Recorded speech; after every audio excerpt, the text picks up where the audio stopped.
Hello mga kasuki kong palangga, magluluto tayo ngayon ng cheese ramen. Pang dinner na natin langga, dala pang snacks ngayong gabi. Cheese ramen, masarap ito, pang Korean noodles. Nakakain na po ako dati nito suki palangga and maganda talaga siya dahil as in, nagugustuhan ko talaga. Ito yung powder niya oh. Magluluto tayo ngayon. So dahil ihulog na natin dahil kasi kumukulo na siya oh. So maghintay lang tayo ng 3 minutes and 30 seconds lang gaon. Yan, haluin lang natin. Malapit na siyang maluto. Luto na siya. Ibuhos na natin mga suki palangga.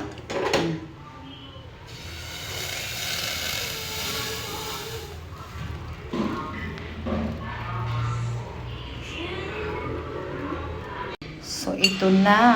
Uy. Wow. So, ito yung cheese ramen powder panghalo niya mga suki palangga. Yan.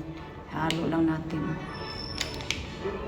And then, mikos-mikos, haluin. So, eto na. Titikman na natin. As in, sobrang sarap ng cheese ramen na itong mga suki palangga.